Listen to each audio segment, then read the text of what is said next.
함께 나눌 하나님의 말씀 출애굽기 3장 18절 말씀입니다. 출애굽기 3장 18절 말씀을 함께 같은 목소리로 읽도록 하겠습니다. 그들이 내 말을 들으리니 너는 그들의 장로들과 함께 애굽 왕에게 이르기를 히브리 사람의 하나님 여호와께서 우리에게 임하셨은즉 우리가 우리 하나님 여호와께 제사를 드리려 하오니 사흘 길쯤 광야로 가도록 허락하소서 하라. 아멘. 이 시간에는 우리 에이렌의 앙상블이 찬양하고 또 청년대학부가 나와서 찬양하도록 하겠습니다.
정선교사님은 좀 특별히 우리 교회가 좀 환대하고 환영하고 축복했으면 좋겠습니다.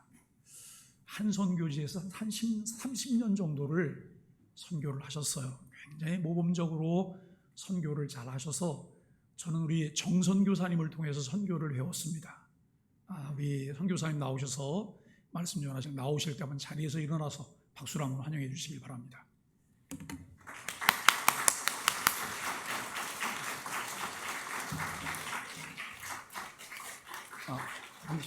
반갑습니다.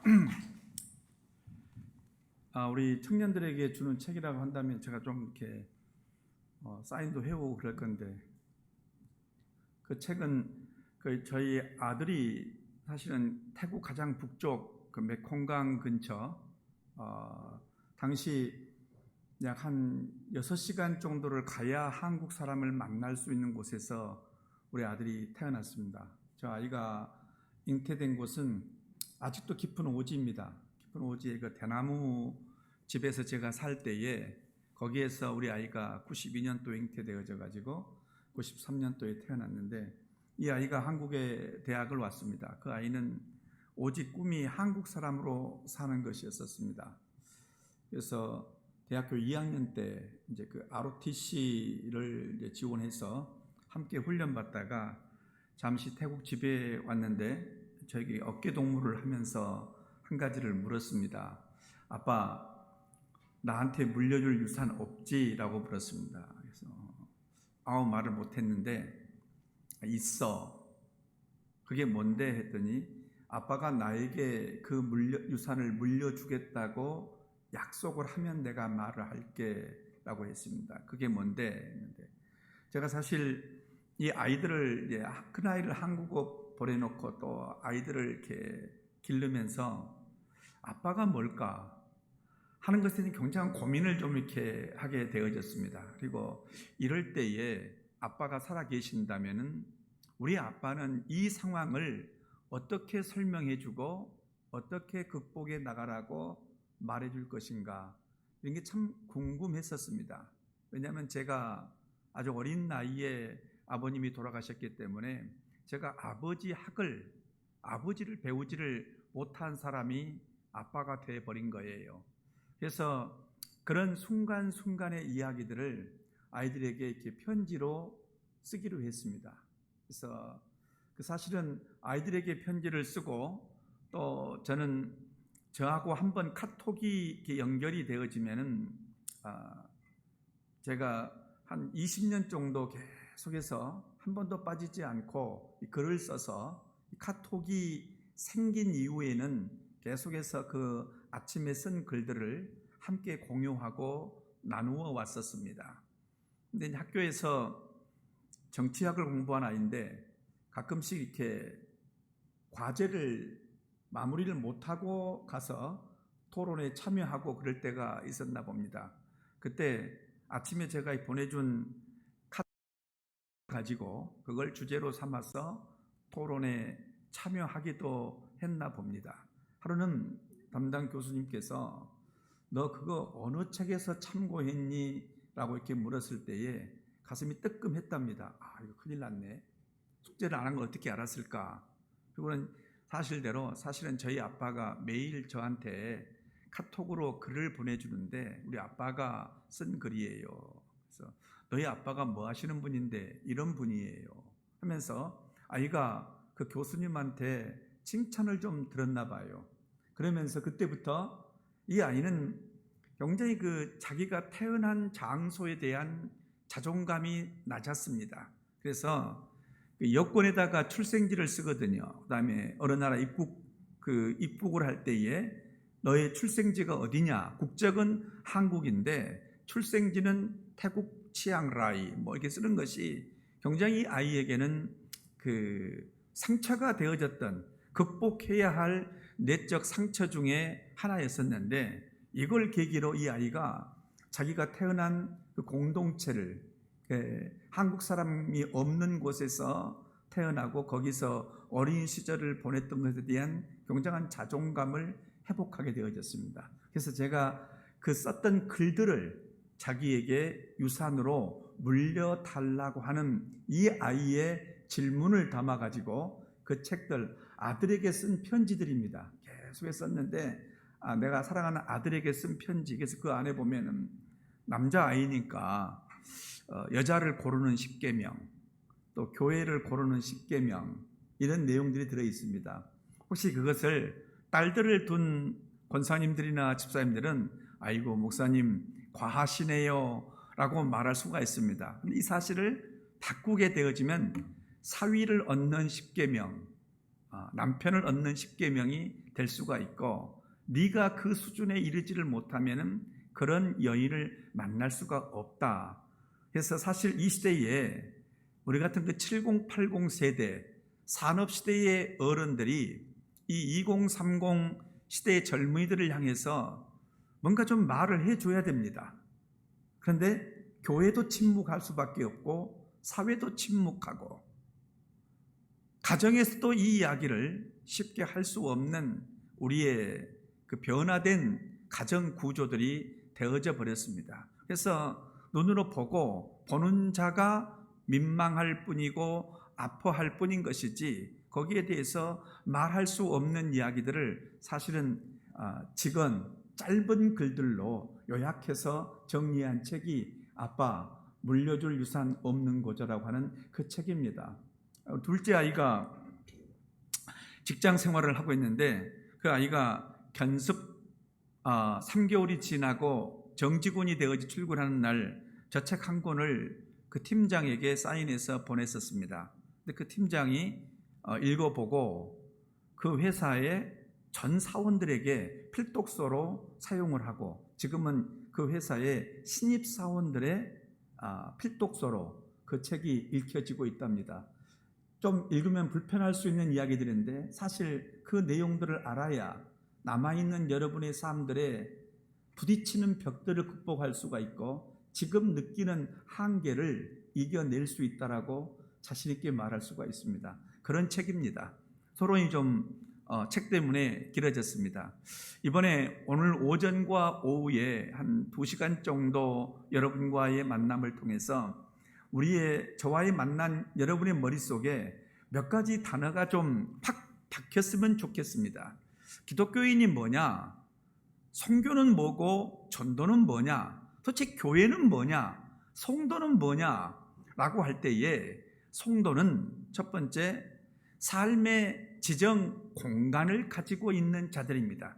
이것을 성경적으로 말하게 되어지면 에베이의 지정석을 가지고 있는 것이 성도입니다.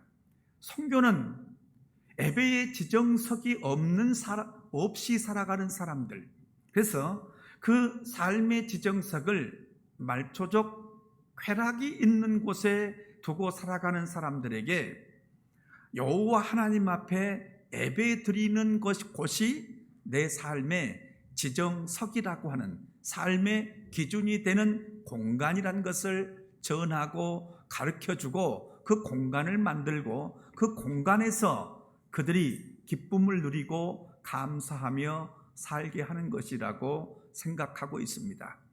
두 번째로는 우리 삶에는 삶의 기준이 되는 시간이 있어야 됩니다. 그 시간을 성경에서는 안식일, 주일 이렇게 이야기했습니다.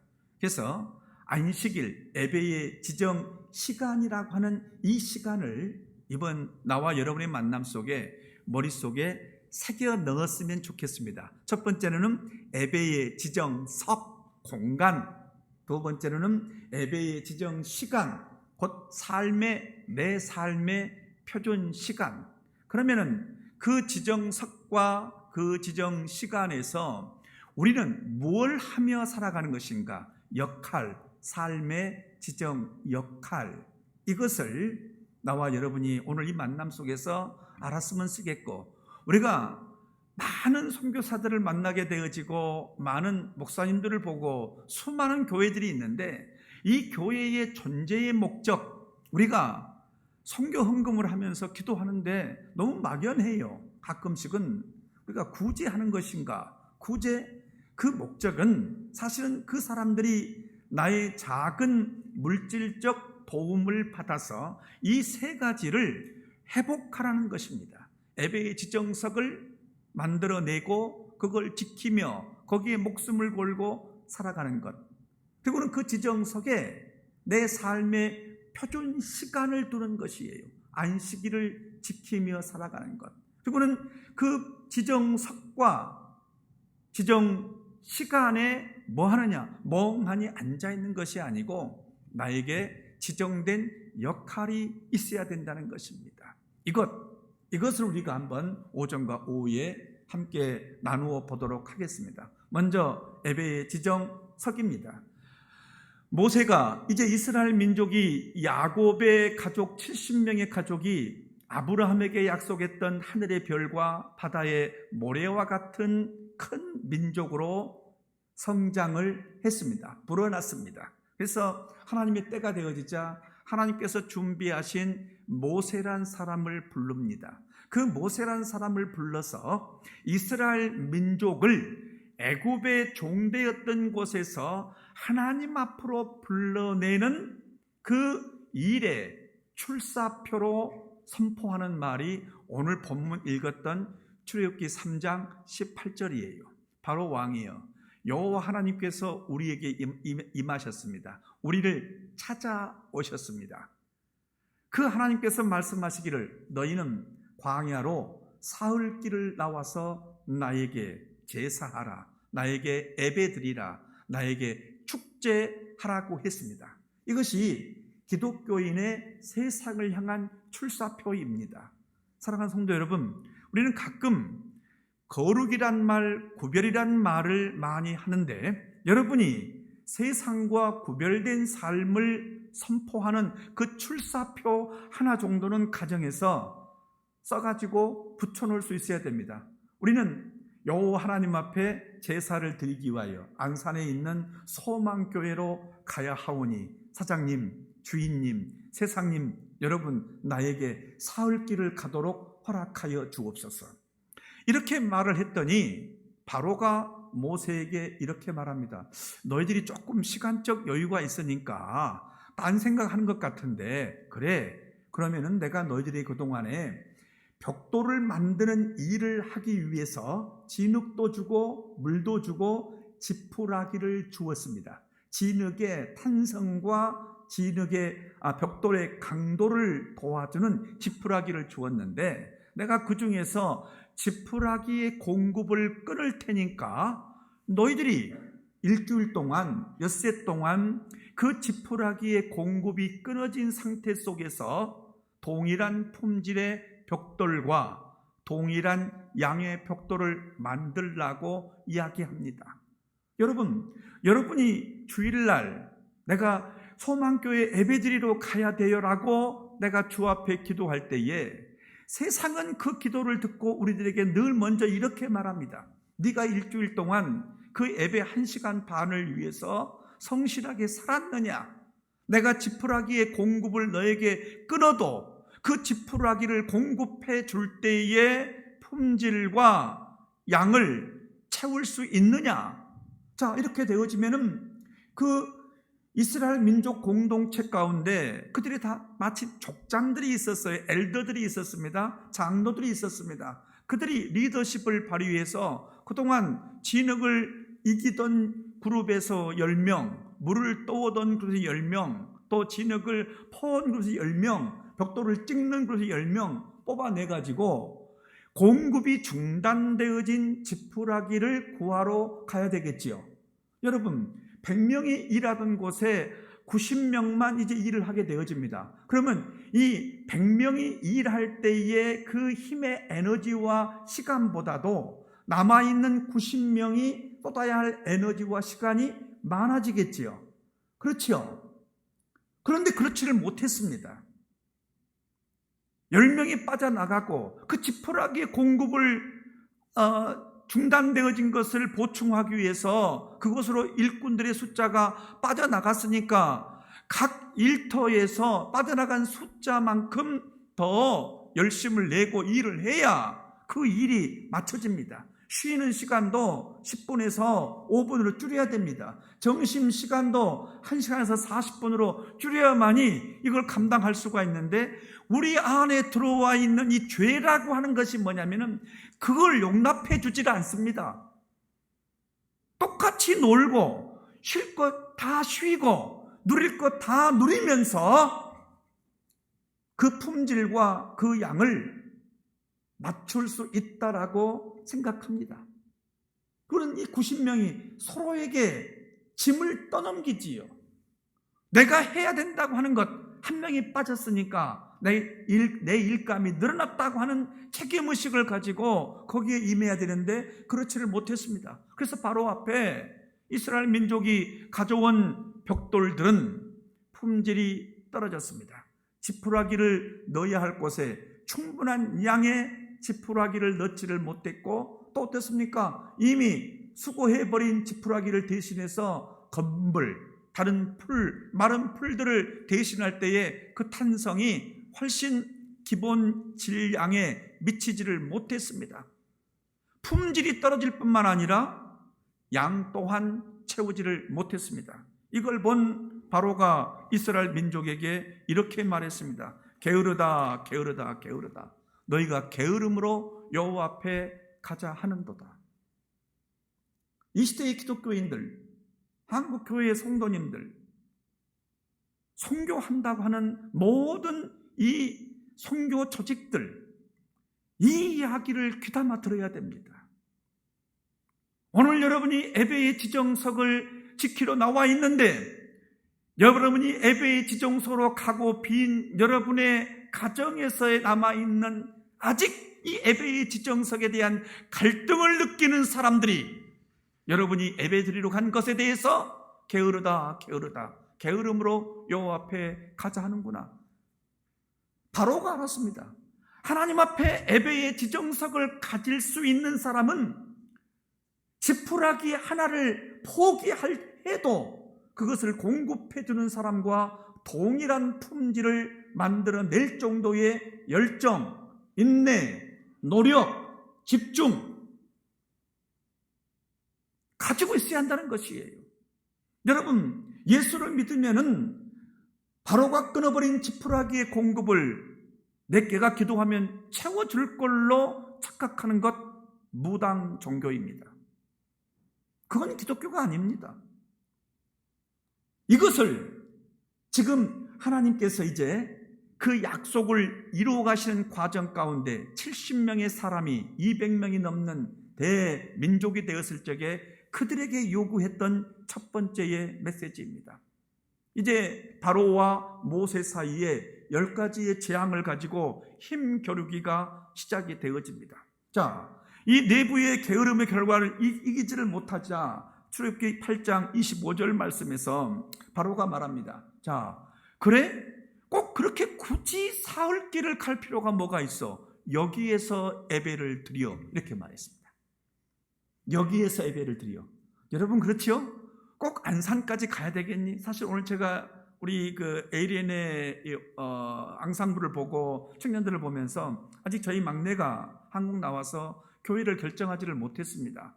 제가 청주에 있는데 이 교회를 보내고 싶다라는 마음이 울컥 올라왔었습니다. 꼭 들어왔습니다. 아, 이 교회를 보내야 되겠다. 청년들이 살아있고 역시 이 교회가 하나님 앞에 뭔가 하려고 하는 그 모습이, 역동적인 모습이 보이는구나. 우리 아들이 그 악기를 여러 만드는데 악기 합주하는 걸 참 좋아해요. 그래서 여기 같이 와서 바이올린을 하든 오보이를 하든 클라리넷을 하든 트럼펫을 하든 하면 너무 좋겠다. 예배는 그런 것인데, 그리고 이 청년들과 함께 하움 맞춰서 아가펠라를 부를 때에 이 아이의 정서 속에 한국을 이해할 수가 있을 것 같고 이 시대를 바르게 이해할 수 있는 사람으로 할 수 있겠다 찾고 찾았었습니다. 여러분, 그래서 이 바로가 간다고 할 적에 모세가 말합니다. 안 됩니다. 바로 왕이에요. 왜? 우리와 당신은 문화가 달라요. 우리는 유목민이고 여러분들은 농경사회 아닙니까? 우리의 재물은 여러분들의 신, 소, 그것이 우리의 재물입니다. 유목민이니까. 근데 농경사회에서는 그것이 우상, 그들의 신이 되어 있는데 그들 앞에서, 그 땅에서 그들의 신을 잡아 죽이게 되어지면 여러분의 백성이 우리를 돌로 칠까 두렵습니다. 오늘 아침에 여러분 한번 가만히 여러분이 이 에베의 지정석을 나올 적에 이런 유혹들 틀림없이 마음속에 극복했을 것입니다. 우리는 하나님께서 사흘길이라고 하는 것, 그것은 우리를 힘들게 하기 위해서 우리에게 고통을 주기 위해서 한 것이 아니고 하나님의 백성들의 거룩을 세상에 선포하는 것이었습니다. 파로가 다시 말합니다. 네 말 맞네. 그렇다면은 너무 멀리 가지는 말라. 8장 28절 말씀에 이렇게 우리에게 타협안을 제시합니다. 첫 번째는 뭐였었어요? 꼭 사흘길을 가야 되겠니? 여기에서 예배를 드려. 여기에서 예배. 청주에서까지 사흘길이 안 되지 않습니까? 그러면 이 아이를 설득할 수가 있습니다. 천안으로 가서 지하철을 타고 오든지 광명 가서 타고 오든지 사흘길이 안 됩니다. 왜? 내 삶의 에베의 지정석은 사흘길이라고 하는 거리에 간격을 두고 있는 것이에요. 이걸 가려고 할 때에 세상은 우리에게 타협안을 제시합니다. 꼭 그렇게 가야 되겠니? 그것이 믿음 아니잖아. 여러분은 아닙니다. 우리는 이걸 극복을 해야 됩니다. 그 다음에 이거 안 된다고 하니까 두 번째, 너무 멀리 가지는 말라. 그러면서 나를 위해 예배하라. 너무 멀리를 가지 말라. 우리 이스라엘 민족을 위한 것처럼 타협안을 제시했는데 그 속에는 뭐가 있었습니까요? 바로를 위한 제사가 들어있었습니다. 여러분, 사흘길을 가지 않는 것은 여호와 하나님을 위한 예배가 아닙니다. 그래서 또 이 말을 잘못 이해해서 사흘 동안 걸어가자 하고 저기 전라도로 가고 부산으로 가고 그러지는 마십시오. 우리 마음속에 사흘이란 마음의 공간을 이겨내는 일주일이 필요하다, 그 말인 것입니다. 너무 멀리 가지 말라. 그러나 나를 위해 기도하라. 바로 모세가 안 된다고 말합니다. 그리고는 10장 7절 와서는 바로가 이렇게 계속해서 지금 9가지 재앙이 지금 진행 중이에요. 하다가 자기들의 술사와 마술사가 극복을 하고 보여줄 수 있으면 뺀질뺀질거리면서 이 모세의 요구를 비웃고 조롱하다가 자기 주변에서 더 이상 감당할 수가 없습니다. 저 능력과 우리의 마술은 다릅니다 라고 하는 주변 신하들의 말이 반복될 때마다 바로는 그들에게 타협안을 제시했어요. 세 번째 타협안이 10장 7절에 나오는데 이렇게 말합니다. 어린아이와 노약자는 놔두고 장정들만 갔다 와라. 이 장정이라고 하는 것은 전투가 가능한 남자들을 말하는 것입니다. 전투력이 있는 사람들만. 여러분, 이거 요즘 말로 하면은 우리 가정의 대표성을 띠고 갔다 와라. 오늘 우리 가정의 대표는 누구야? 예배드리는 대표. 그리고는 그 대표성을 경장하게 교회와 목사님 앞에서는 생색을 내는 조건으로 들이댈 때가 있지요. 그것 바로의 타협안 중에 포함되어 있는 것입니다. 아닙니다. 노약자, 우리는 할머니들을 안고 가겠습니다. 지금 미얀마 여러분 사태를 알고 있지요. 이 사태는 우리가 아는 것 같은 그 정도의 민주와 반민주의 투쟁이 아닙니다. 이 역사는 70년 넘게 긴 역사를 이어왔던 두 세력이에요. 무슨 세력이? 쉽게 말하면은 1949년도에 아웅산이라고 하는 32살 먹은 젊은 독립군 리더가 총에 맞아 죽습니다. 그 총에 맞아 죽는 순간이 어떤 순간이었냐면은 당시 영국의 애슐리라고 하는 노동당 출신의 총리와 이 미얀마 간의 독립에 대한 협의를 할 적에, 그것이 애슐리 아웅산 협의서인데, 영국이 미얀마를 침공할 적에 그냥 침공하지 않았었어요. 각 종족별로 침정을, 저 북쪽의 까친주, 태국 국경의 샨주, 카렌주, 우리는 단일 민족이어서 여기에 대한 개념이 좀 부족합니다. 그래서 다시 말하면 도별로 따로 점령을 한 거예요. 그래서 전라도는 전라도 헌법, 경상도는 경상도 헌법, 이와 같이 까친주, 카렌주, 친주 이런 지역에 따로 헌법을 만들어서 독립된 국가 형태의 통치를 했던 것이에요. 근데 이것이 미얀마라고 하는 국가였단 말이에요. 그래서 독립을 시켜줄 적에 인심을 쓴 것처럼 이 소수민족이 연방체제의 독립에 동의한다는 협의서를 가지고 와. 그래서 그 하나의 조건을 채우기 위해서 팔롱이라는 곳에서 27개의 소수민족 리더가 모여가지고 다 사인을 했습니다. 우리는 연방체제, 미얀마 연방국가를 환영합니다. 그러니까는 미얀마 종족들, 버마 종족들, 미얀마 땅의 70%를 차지한 이 다수의 버마 종족들이 30%의, 그것도 30%도 20개가 넘는 종족이에요. 그 종족들과 동일한 평등의 원칙을 유지하며 산다는 것이 마음이 흡족하지 않았었습니다. 그래서 우소라고 하는 극우파가 총을 든 소위 말하면 무장 괴한들을 투입을 시켜서 이 지금 유엔 사무실에서 독립에 대한 들떠있는 32세의 이 젊은 장군을 그냥 난사해버린 거예요. 죽여버린 거예요. 이게 뭐예요? 우리는 이 땅에 살아갈 적에 70%의 기득권을 가지고 살아가는 것이지 30%와 나눌 수가 없어. 그때부터 이 지금 미얀마의 사태는 계속 이어져 온 거예요. 지금 태국 쪽 저희 사역지 지역으로 카렌족 난민들이 많이 넘어와 있습니다. 카렌 난민들이 아주 많이 넘어와 있어요. 한 8,000명이 넘어와 있습니다. 이들에게 세 차례에 걸쳐서 식량과 의료품들과 이것들을 이제 여기 있으면서 공급을 해 주었습니다. 그런데 이때 지난주에 세 번째 그들에게 필요한 난민 구호품을 보내려고 하는데 거기서 편지가 왔어요. 소식이 페이스북을 통해서 메시지를 연락이 뭐냐면 지금 당장 우리에게 필요한 것은 여러분 이렇게 들거 있잖아요. 우리말로 단가라고 합니까요? 이게 들거 있잖아요. 이게 들거. 그거는 보여준 것이 뭐냐면은 할머니, 노약자, 이 어린 사람들이 피난을 가는데 밀림을 걸을 수가 없어요. 그러니까는 대나무 작대기 길게다가 천을 묶어가지고 거기에 누워서 묵하는데 그걸 보내오면서 이런 상황이니까 우리가 들것을 좀 구입해야 되는데 그것을 좀 의료용 들것을 보내주십시오. 그래서 급히 그래서 100개를 주문해서 그 밀림으로 지난주에 보내주었습니다. 무슨 말입니까요?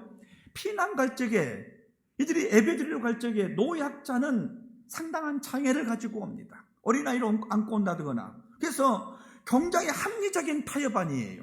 그래서 바로가 그들에게 노약자는 놔두고 가라. 모세가 안 됩니다. 우리는 남녀노소 어린아이 병든 자 다 하나님 앞에서는 그의 백성이니 다 같이 가야 됩니다.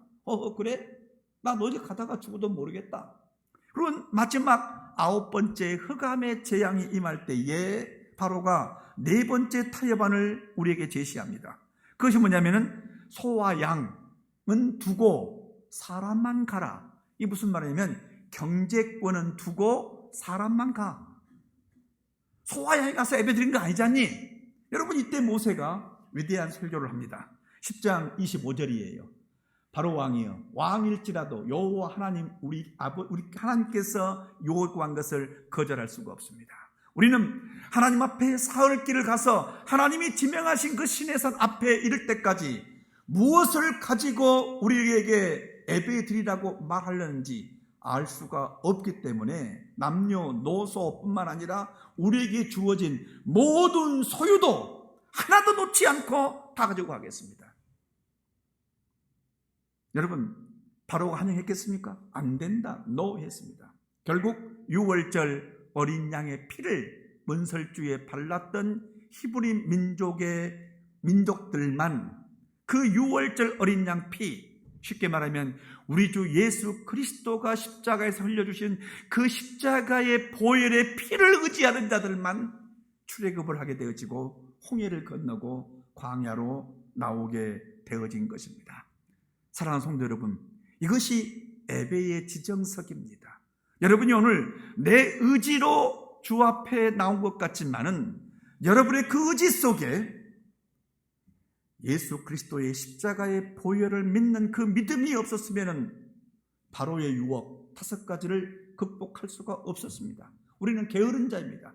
죄는 우리를 게으르게 만듭니다. 게으르면서도 잘 사는 것을 교회는 축복이고 은혜라고 말합니다. 여러분, 게을렀는데 갑자기 부지런한 사람과 동등한 결과를 가졌을 때는 두려워해야 됩니다. 염려해야 됩니다. 부끄러워해야 됩니다. 그것이 기독교인입니다. 우리의 값싼 구원의 은혜들이 이런 값싼 간증을 만들어내면서 우리를 사회적으로 성실하지 못한 게으른 존재들이란 별명을 바로가 붙여준 것이에요. 우리 사랑하는 젊은 여러분, 이 시대를 살아가면서 여러분이 지금 가장 마음속에 확고하게 정립해야 할 것이 있다면 이 예배의 지정석입니다.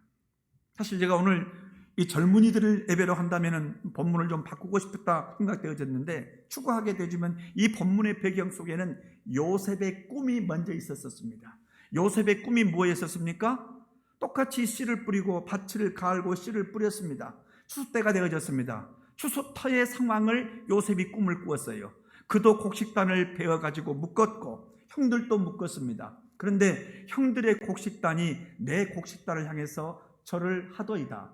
이 꿈을 이야기하니까 야곱의 아들들, 요셉의 형들이 뭐라고 했습니까? 야, 내가 우리의 왕이 된다는 말이냐?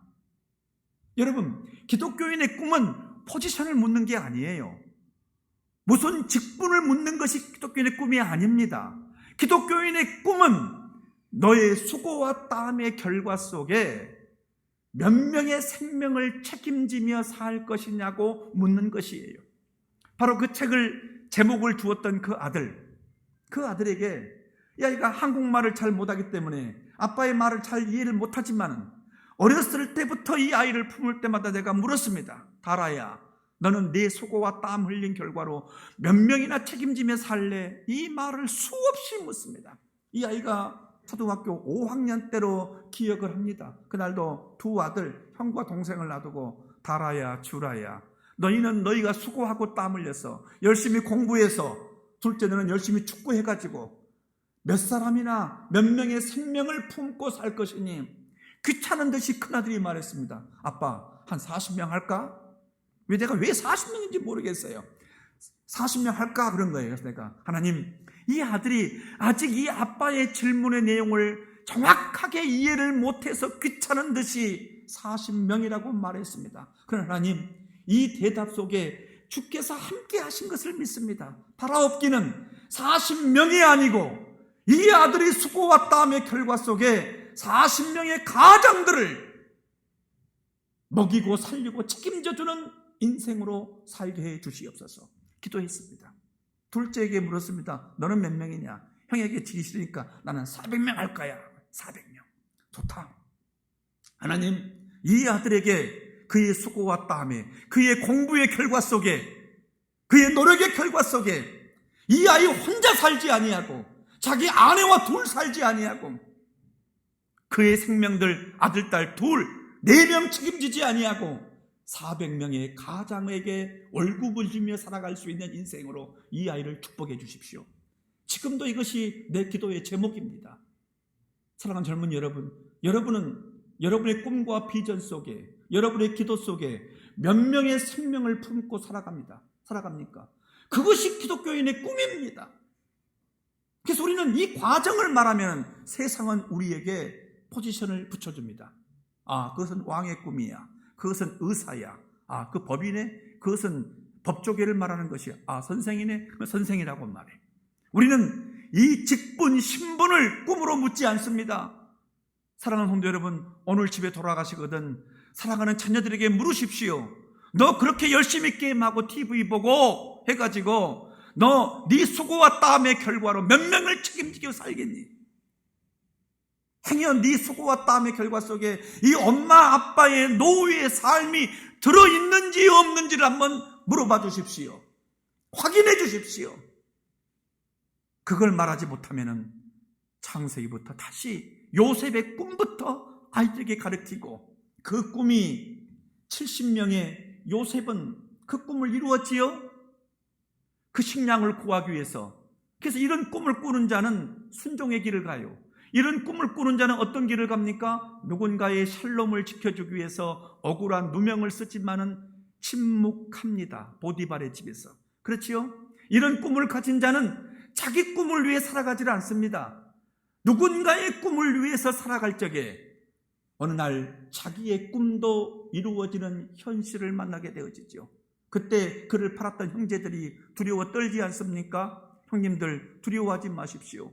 당신들은 나를 팔았지만은 여호와 하나님께서는 더 많은 인류의 생명을 구하시려고 나를 먼저 보냈습니다.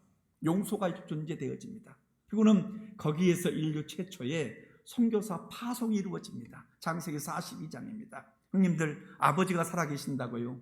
속히 가나안 땅에 가가지고 아버지와 그의 모든 식솔들을 이끌고 이곳으로 오십시오. 제가 여기서 그들을 편하게 모시겠습니다.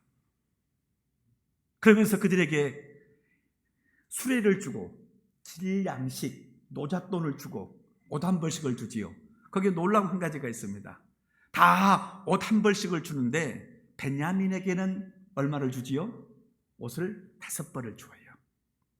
플러스 알파 뭘 줍니까? 은 300을 줍니다. 왜 그랬을까요? 청년분들 말씀해 보십시오. 왜 그랬을까요? 엄마가 같은 친동생이니까? 아닙니다. 베냐민은 이 의인을 파는 죄에 동맹하지 않았었습니다. 사랑하는 성도 여러분, 의인을 팔아넘기는 죄에 동맹만 하지 않아도 하나님은 여러분에게 5배, 아무에 주지 않는 은 300까지 더불어 줄 수가 있는 것입니다. 죄와 동맹하지 않는 삶. 그래서 그들이 떠날 때 그러지요. 이 암나귀 10마리, 순나귀 낙타 10마리에다 금은 보화와 식량을 잔뜩 실어버리죠. 이게 소위 말하면 성교비입니다. 성교비. 맨 마지막에 출발하는 그들에게, 형님들 잠시만요. 가다가 제발 길에서 싸우지 마십시오. 한번 여러분 창세기 뒤에 한번 봐보십시오. 싸우지 마십시오. 왜요? 의인의 그룹 속에 들어와 있을 때 내가 거룩하게 변화되어지지 아니하면 내 의가, 내 공로가 되어져 교만의 씨앗이 되어져요. 누군가를 비판하게 되어집니다. 그래서 성경적 선교사 파송은 사도행전이 아니고 마태복음이 아니고 창세기 후반절 거기에 그렇게 해서 모셔온 아버지의 가족, 야곱의 가족 70명이 대민족 200만이 넘는 민족이 되어지자 그들을 이제, 그때까지는 소위 말하면 비대면 예배였었어요. 그때까지는 비대면 예배.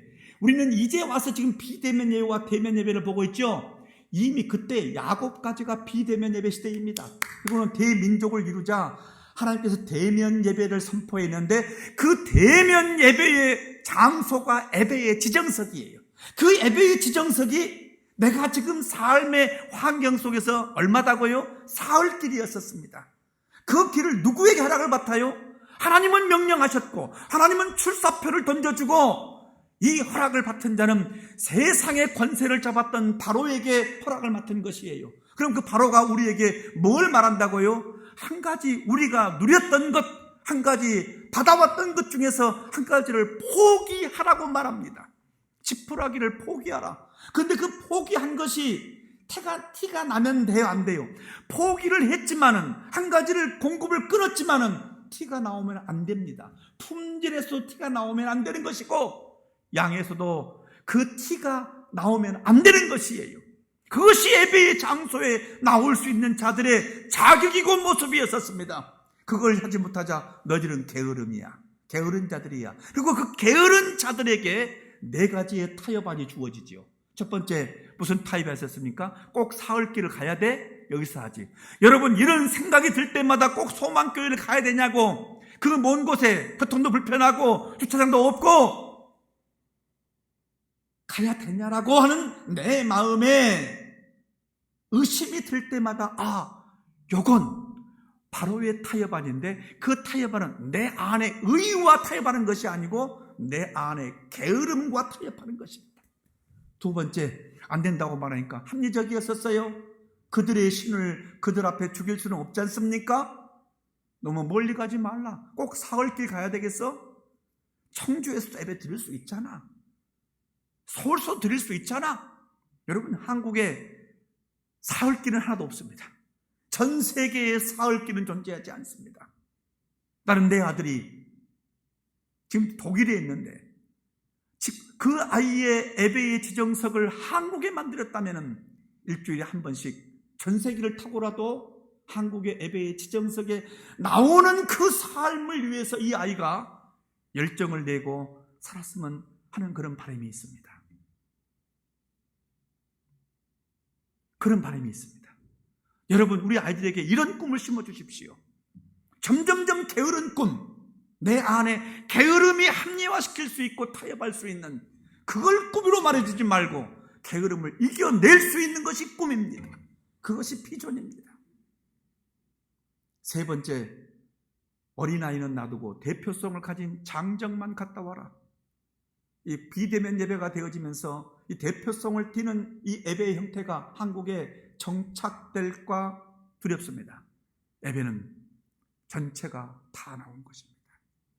그 카렌족 난민들이 대나무 길게 묶어가지고 천으로 가운데 담아서 할머니를 메고 나오는 이 사진, 그 모습처럼 모두가 다 예배의 지정석, 그래서 그 지정석에서 주를 만난 것, 거기에 있다가 주 앞에 가는 것처럼 행복. 여러분, 이런 죽음을, 이런 종말을 맞이할 것입니까?